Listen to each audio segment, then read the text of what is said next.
لبیک لبیک یا رسول اللہ، لبیک لبیک لبیک یا رسول اللہ۔ وہ 360 کعبے کے اندر تھے اور 2 پتھر تھے، تو 2 پتھر اللہ رب رسول پر جلوہ بار نائبین مصطفیٰ، قاری قرآن و حافظ کلام ربانی، علماء معزز، علماء کرام، ہم عمر ساتھیوں، عزیز بچوں، اسلامی رشتے کی پردہ نشین خواتین اسلام، السلام علیکم ورحمۃ اللہ تعالی وبرکاتہ۔ الحمدللہ الحمدللہ وکفا وسلام علی عبادہ الذین اصطفا، اما بعد فقد قال اللہ تبارک و تعالی فی القرآن المجید والفرقان الحمید، اعوذ باللہ من الشیطان الرجیم، بسم اللہ الرحمن الرحیم، ما آتاکم الرسول فخذوہ وما نہاکم عنہ فانتہوا، او کما قال اللہ تبارک و تعالی فی القرآن المجید، صدق اللہ العظیم وصدق رسولہ النبی الامین الکریم، ونحن علی ذالک لمن الشاہدین والشاکرین والحمد للہ رب العالمین۔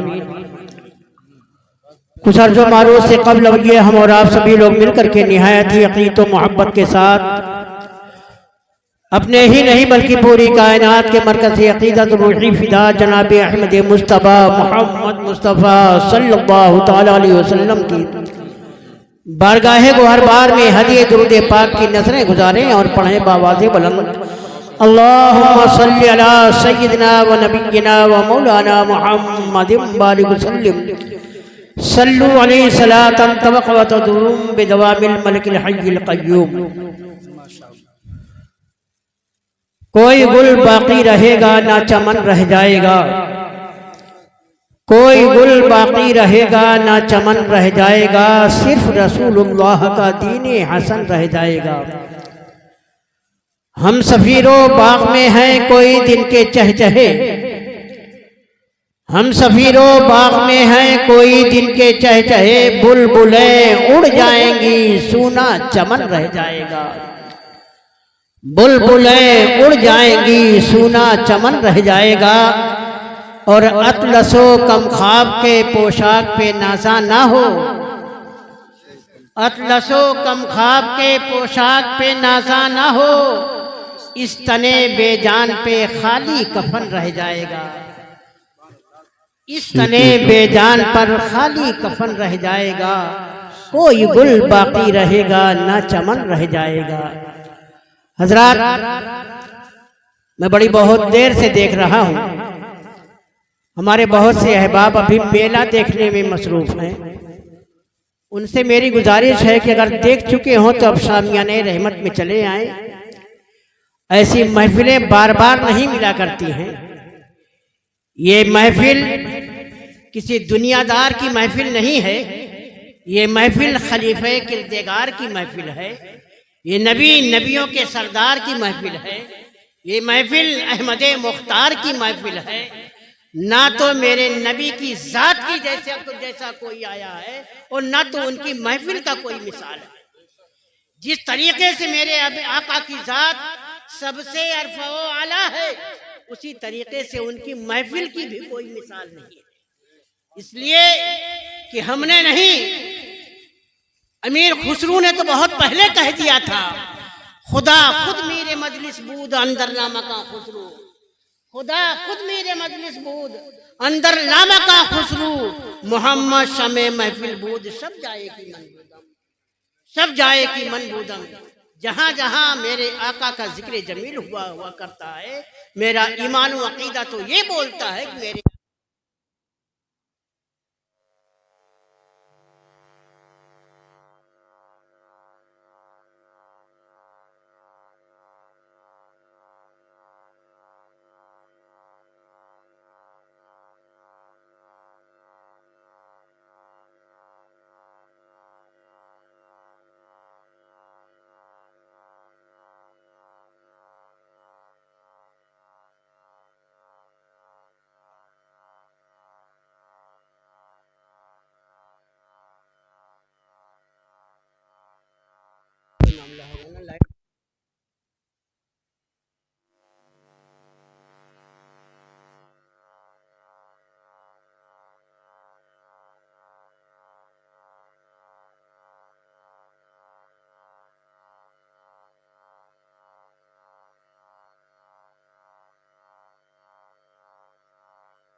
حضرات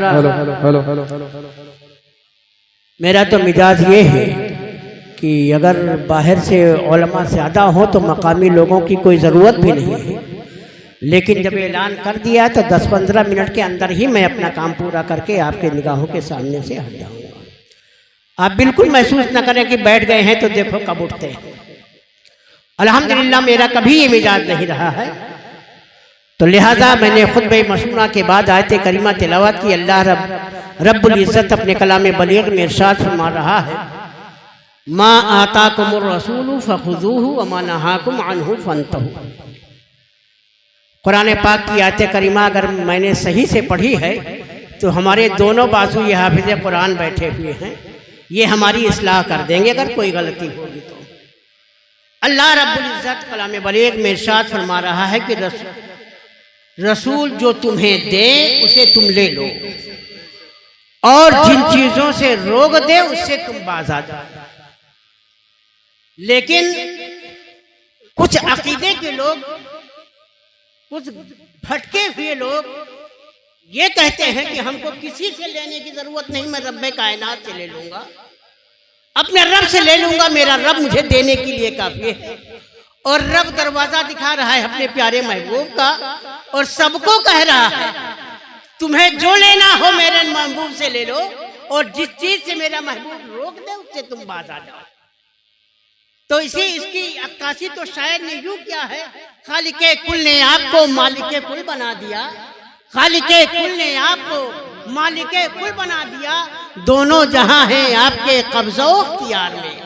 رب نے پوری کائنات کو پیدا کیا اور پوری کائنات کی تخلیق بخشی، اور بخشنے کے بعد میں رب کائنات نے اپنے پیارے محبوب کو اپنی ساری پیدا کردہ چیز کو، رب کے سوا ہر چیز کا مالک مصطفیٰ جان رحمت کو بنایا اپنے سوا، اس لیے کہ قدیم ذات ہے اللہ کی ذات و صفات، اس کے علاوہ جتنی بھی چیزیں ہیں سب نوپید ہیں، حادث نہیں تھے، اللہ نے جب جس کو چاہا پیدا کیا، اور جب تک رب چاہے گا اس کی بنائی ہوئی چیز رہے گی، اور جب چاہے گا اپنی امانت کو اپنی بارگاہ میں بلا لے گا۔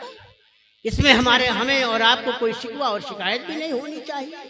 یہ آیت کریمہ تازیانہ عبرت ہے، اور ان لوگوں کے مکروہ چہرے پر غیبی تماچا ہے جو لوگ یہ کہتے ہیں کہ ہم کو جو لینا ہوگا خدا سے لے لیں گے، ہم کو کسی اور کے سامنے بوڑھے بابا کے یہاں جانے کی ضرورت نہیں ہے، سید سالار مسعود غازی کے یہاں جانے کی ضرورت نہیں ہے، آپ کا والد محترم حضرت سید سالار ساہو کی بارگاہ میں جانے کی ضرورت نہیں ہے، خواجہ غریب نواز کے یہاں جانے کی ضرورت نہیں ہے، غوث پاک کے یہاں جانے کی ضرورت نہیں ہے، میں کسی کے یہاں نہیں جاؤں گا، مجھ کو جو لینا ہوگا اپنے رب سے لے لوں گا۔ لیکن رب ہمیں رہنمائی کر رہا ہے، ہمیں نشاندہی کر رہا ہے کہ اے لوگوں، اگر تم کو کچھ بھی چیزیں لینا ہو تو آپ میرے محبوب کے دروازے رحمت پر جاؤ، اور رحمت کے دروازے پر دستک دو گے تو میرا محبوب تم کو سب کچھ عطا فرما دے گا۔ حضرات، آج ہم اور آپ آستانے پر جاتے ہیں، ان کی دہلیز کو بوسہ دیتے ہیں، چادر کو بوسہ دیتے ہیں، مزار پاک کو چومتے ہیں، ہم اس کو چومتے ہیں، اور کسی کو تکلیف ہوتی ہے تو وہ کہتا ہے پوجتے ہیں۔ لا حول ولا قوت الا باللہ العلی العظیم۔ اس نادان کو چومنا اور پوجنے کا جب فرق نہیں معلوم ہے تو اس کو بولنا بھی نہیں چاہیے۔ ہم اپنی ماں کی آغوش میں ہوتے بچہ پیدا ہوتا ہے، اور پیدا ہونے کے بعد ماں اپنے بچے کو تعلیم دیتا ہے کہ رب حی و قیوم ہے، یعنی وہ زندہ ہے اور ہمیشہ ہمیش کے لیے زندہ ہے۔ تو جو زندہ ہے تو اس کی مزار نہیں، اور جب مزار نہیں تو اس کے چادر اور گاگر۔ تو لہذا چادر خدا کے لیے ہے ہی نہیں، غیر خدا کے لیے ہے۔ تو اگر ہم غیر خدا کی چادر کو چومتے ہیں تو یہ چومنا ہوگا، پوجنا نہیں ہوگا۔ میں آپ کو بتاؤں، خانہ کعبہ کے اندر جو 360 رکھے ہوئے تھے اس کو پوجے جا رہے تھے، 360 جو رکھے ہوئے تھے اس کو پوجا جا رہا تھا، اور اسی میں کچھ چیزیں ایسی ہیں کہ غلاف کعبہ بھی چوما جاتا ہے، दीवार काबा भी चूमा जाता है, हजरे अस्वद को भी बोसा दिया जाता है, लेकिन उसको तो कोई नहीं कहता है कि उसको पूजा जा रहा है। तो रब्बे कायनात ने अपने महबूब को फरमाया कि ऐ महबूब, जो पूजने वाली चीजें हैं उनको काबे से हटा दो, और जो चूमने की चीजें हैं उनको ला करके काबे में नजर कर दो। 360 जो पूजे जा रहे थे उनको रब्बे कायनात ने अपने महबूब से फरमाया कि वो पूजने वालों को हटाओ और चूमने वाली चीज यहाँ पर रख दो। तो वो 360 काबे के अंदर वो सब पत्थर ही के बने हुए थे, पत्थर की मूर्ति थी। क्या थी, कैसी थी, उसकी मैं वजाहत इस माइक पर नहीं करना चाहूंगा। आप समझदार हैं, उलमाए किराम से बयानात सुनते रहते हैं और आपको मोबाइल के जरिए से भी आपको मालूम होता रहता है। तो लिहाजा मैं बताना ये चाहता हूँ कि जो पूजे जा रहे थे उनको निकाला गया है और जो चूमने की चीज थी उनको नकल कर दिया। ये जन्नत से आए थे। जब काबे की तामीर करना हुआ, हज़रत इब्राहिम खलीलुल्लाह अला नबी अलैहि तस्लीम जब काबे को तामीर कर रहे थे और उसकी मजदूरी हज़रत इस्माइल ज़बीहुल्लाह फरमा रहे थे, उस पत्थर का ये एजाज था कि जिस पत्थर पर खड़े होकर के हज़रत इब्राहिम अला नबी अलैहि तस्लीम काबे की दीवार को चुन रहे थे, उसका एजाज ये था कि अगर दीवार होती जाती थी तो वो पत्थर भी ऊंचा होता हुआ चला जा रहा था। अगर दीवार एक तरफ मुकम्मल हो गई तो ऊंचा होते होते वो पत्थर इतना वजनी हो गया था कि उसको कोई एक तरफ से उठा करके दूसरी तरफ न कर सकता था। इसीलिए रब्बे कायनात ने उसके अंदर ये इजाद पैदा फरमाई थी। दीवार ऊंची होती जा रही है तो पत्थर भी ऊंचा होता जा रहा है, और अगर दीवार मुकम्मल हो जा रही है तो वो पत्थर खुद चल करके दूसरी तरफ चला जाया करता था। तो एक पत्थर तो वो है जिस पत्थर पर खड़े होकर हज़रत इब्राहिम और नबी तस्लीम ने काबे को तामीर फरमाया, और उसके बाद उसी को आज मकामे इब्राहिम कहा जाता है। और एक पत्थर वो हो जो काबे के अंदर नस्ब कर दिया गया, जिसे हम औराब हजरे अस्वद कहते हैं। तो लिहाजा 360 पत्थर निकाले गए और 2 पत्थर ला करके नस्ब कर दिए गए। अब फर्क बताना ये है कि जो पूजे जा रहे थे उनको निकाला गया है, और जो चूमने वाली चीज थी उसको ला करके उसमें नस्ब कर दिया गया। गोया कि कहने का मतलब ये है कि पूजना और है, चूमना और है। पूजना और है, चूमना और है। पूजा उसे कहा जाता है जिसको माबूद समझ करके, जिसके सामने सर झुकाया जाए, पेशानी रखी जाए, खुदा समझ करके उसको पूजना कहा जाएगा। और जो इंसान अकीदा मोहब्बत के तौर पर अगर इंसान उसको होठे से चूमता है तो उसे चूमना कहा जाता है। ये सुन्नी सही अकीदा मुसलमान जब सुबह फजर की नमाज की तिलावत करने के बाद अल्लाह के मुकद्दस कलाम मजीद को जब उठाता है तो सबसे पहले उसे होठों से चूमता है, सीने से लगाता है, आंखों से लगाता है, उसके बाद उसके खोलने का नंबर आता है। जब खोलता है तब कुरान पाक की तिलावत करता है। गोया की तो क्या चूमा जा रहा है, उसके ऊपर तो पहले जुल्तान लगा हुआ है, कपड़े का मामूली कपड़े का जुल्तान लगा है, लेकिन इंसान उसको चूम रहा है। उसके बाद जब जुल्तान हटाता है उसके जिल्द को चूमता है जो दफ्ती की होती है, उसको चूमता है, और चूमने के बाद फिर कुरान पाक की तिलावत का नंबर आता है। तो क्या मुसलमानों को कपड़ा चूमने का ऐसा हो गया?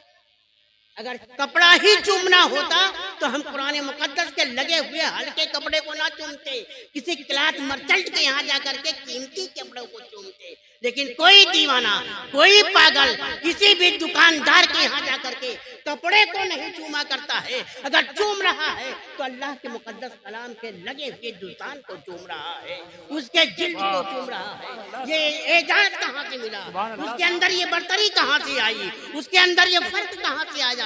इसलिए कि वो कपड़ा लिपट गया है अल्लाह के मुकद्दस कलाम से, उसके अंदर ये एजाज आ गया है। और जब छोटी भी शय को किसी बड़ी चीज से जब निस्बत हो जाया तो करती है तो उसके अंदर भी एजाज और करामत पा लिया जाता है। लिहाजा अगर कोई बंदे मोमिन मज़ार मुकद्दस पर पहुंचने के बाद दहलीज को चूम रहा है तो जायज है, चादर को चूम रहा है तो जायज है, दरो दीवार को चूम रहा है तो जाए जाए, कोई दीवाना और पागल खुदा समझ करके नहीं आता है। इनकी बारगाह में अगर कोई आ रहा है तो अल्लाह का मुकद्दस बंदा समझ करके आ रहा है, महबूबे किरदार समझ करके आ रहा है, ये अल्लाह का वली समझ करके आ रहा है, दीवाने मुस्तफा समझ करके आता है। और अल्लाह की जात हय्यो कय्यूम है, वो जिंदा है, हमेशा के लिए था और हमेशा रहेगा, सुबह कयामत तक रहेगा।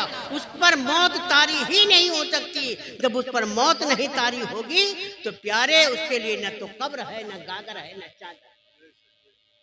हज़रात, बातें तो बहुत थी लेकिन वक्त किल्लते वक्त दामनगीर है। हमारा वक्त मुकम्मल हो चुका, 11:10 फरमाया आया था और 26 मिनट हो चुके हैं। लिहाजा हम अपने सारे औकात को अपने बाहर से आए हुए मेहमानों के हवाले करता हूँ। ये आए तमामी लोग जो आए हुए हैं हमको नहीं बल्कि आने वाले मेहमान को देखने और सुनने के लिए आए। हंसे नहीं, बहुत से लोग हंस रहे हैं, इस्तेज़ा कर रहे हैं, मैं जानता हूँ। हंसिए नहीं, ये बाहर से आने वाले लोग ये नाइबे रसूल है, ये हमारे मेहमान हैं। ये हमारी जिम्मेदारी है कि अपनी मेहमान की मेहमान नवाजी करें, जहाँ तक हो सके उनका एहतराम और इंतराम करें। और उलमा को अभी आप लोग नहीं जानते हैं, उलमा को आपने बहुत हल्के में ले लिया है, समझ रहे हैं। जब मैदान महशर कायम होगा ना और जन्नती जन्नत की तरफ जा रहे होंगे, उलमाए किराम भी जब जा रहे होंगे तो रब्बे कायनात उनको उलमा को कहेगा ठहर जाओ, अभी आपको नहीं जाना है। वो किनारे खड़े हो जाएंगे। उलमा अर्ज करते हैं रब्बे कायनात जिसको जन्नत में जाने का हुक्म वो सब तो जा रहे हैं, ये हमको क्यों रोका जा रहा है, हम लोगों को क्यों यहाँ पर खड़े होने को कहा जा रहा है। तो परवरदिगारे आलम फरमाएगा कि ऐ उलमाए किराम, आप अपने चाहने और मानने की शफाअत करने कीजिए, आप शफाअत करेंगे परवरदिगारे आलम, आपके सबको दोपहर में परवरदिगारे आलम जन्नत में दाखिला अता फरमाएगा। उलमाए किराम को आप हजरात बहुत हल्के में लेते हैं, समझते हैं ये हमारे पाँव के धोबन हैं। ये आपके नजरियात होंगे, ये आपके नजरियात होंगे। और उलमा वरसतुल अंबिया, उलमा नबियों के वारिस आए, नबियों के आने का सिलसिला बंद हो चुका है। न तो कोई नबी आने वाला है, न कोई रसूल आने वाला है, न कोई पैगंबर आने वाला है। जब नबी नहीं आएगा तो कुरान भी नहीं आएगा, नबी नहीं आएगा तो कोई किताब भी नाजिल नहीं होगी, नबी नहीं आएगा तो कोई सहीफा भी नहीं आने वाला है। ये सारा काम अल्लाह ने के महबूब ने उलमाए किराम के हवाले कर दिया है। काश हम गुनहगारों को भी अल्लाह रब्बुल इज्जत उसकी फहरिस्त में शामिल कर ले। ये हमारी दुआ है कि परवरदिगार आलम हम तमामी उलमाए किराम को, हम गुनहगारों को भी उनके फहरिस्त में शामिल फरमाए और परवरदिगार आलम का सच्चा शहदाई बनाए और नबी कौनैन के लाए हुए मिशन को आमो ताम करने की तौफीक रफ़ीक अता फरमाए। तूफान नूह लाने से अच्छा फायदा दो अश्क ही बहुत है अगर कुछ असर करे। मैं फिर अपने अहबाब से गुजारिश कर रहा हूँ कि आप लोग चहलकदमी बंद करें और शामियाने रहमत में तशरीफ लेकर के आए और आने के बाद ये आप महबूब की महफिल में आए हुए हैं। महबूब खलीफे किरदार की महबूब की महफिल है और आप उसके दीवाने हैं और इस महफिल को अगर खुदा ने कबूल कर लिया तो इंशाअल्लाह हो सकता है यही महफिल में हमारा और आपका बैठना हमारे और आपके लिए ज़रिए निजात का सामान भी फराहम कर सकता है। तूफान नूह लाने से फायदा दो अश्क ही बहुत है अगर कुछ असर करे। वाखिरुद्दावाना अनिल हम्दुलिल्लाहि रब्बिल आलमीन। अस्सलामु अलैकुम व रहमतुल्लाहि तआला व बरकातुहू।